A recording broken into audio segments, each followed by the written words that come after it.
It's 3 a.m., you have an exam or a massive meeting in 4 hours. But your brain? Your brain has decided that right now is the absolute perfect time to play a 10-second loop of a viral internet song on full blast. You didn't choose to play it. You can't hit pause. It's a literal glitch in your consciousness. Scientists call it an earworm, but here is the terrifying twist you didn't see coming. Your brain isn't doing this by accident. It is intentionally using these repetitive musical loops to save you from yourself. In the next few minutes, we're going to uncover the hidden psychology behind why your brain traps you in a musical prison to manage your stress, why it targets you when you're bored, and the one weird, science-backed trick that stops it instantly. 98% of us experience earworms, scientifically known as involuntary auditory imagery. But have you ever noticed that it's never a complex, 12-minute classical symphony stuck in your head? It's always the most basic, repetitive music imaginable. According to leading researchers, earworms rely on a specific genetic formula. They usually have two things: a fast tempo and a generic melodic shape. Think of a song that goes up in pitch, then down, like a basic nursery rhyme. But the true viral ingredient is an unexpected leap, a random pause, an odd rhythm, or a weird chord progression. Your brain acts like an elite puzzle solver. When it hears an unusual musical pattern, it flags it. When you listen to a song, your primary auditory cortex lights up. But when an earworm happens, that exact same part of your brain fires up spontaneously without any real sound. Your brain is literally hallucinating music. Now, here is the core mystery. Your brain doesn't just trigger these hallucinations randomly. It does it when you hit two psychological extremes: extreme boredom or extreme stress. Think about it. When you're doing something mindless, like washing the dishes or folding laundry, your brain switches into its idle state, known as the default mode network. Your brain absolutely hates being idle.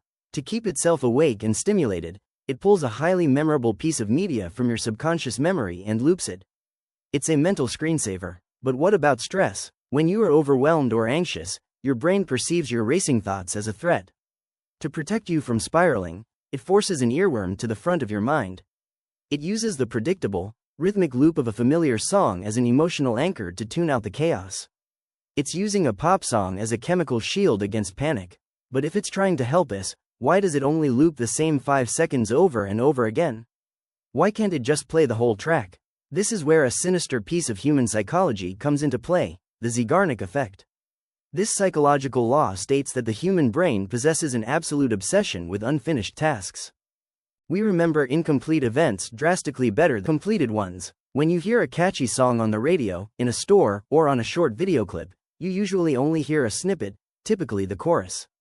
Your auditory cortex stores the fragment, but because you didn't hear the ending, your subconscious views it as an open file. Your brain keeps looping that short section, desperately trying to figure out how the rest of the song finishes.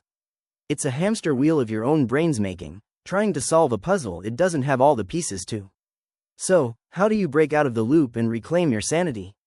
According to cognitive science, there are 3 proven ways to kill an earworm. First is the auditory eviction. Go stream the entire song from start to finish. Force your brain to hear the final chord. By providing the conclusion, you trick the Zeigarnik effect into closing the file. Your brain realizes it is done and lets it go. Second, engage your working memory.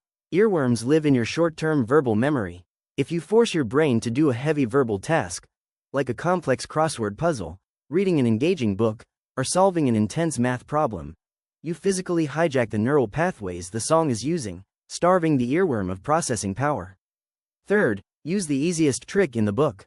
Chew gum. Seriously. A famous study discovered that the simple motor action of chewing gum drastically reduces earworms. Why? Because the jaw movements interfere with your inner vocal cords. When you hear a song in your head, your vocal machinery is secretly making micro-movements. Chewing breaks that loop completely. The next time a terrible song gets stuck in your head at 3 a.m., don't get mad at your brain. Just realize it's either trying to entertain you because you're bored, or shelter you because you're stressed. Drop a comment below with the absolute worst earworm you've ever had stuck in your head. Let's see who has it worst. Don't forget to hit that subscribe button, turn on notifications, and I will see you in the next video.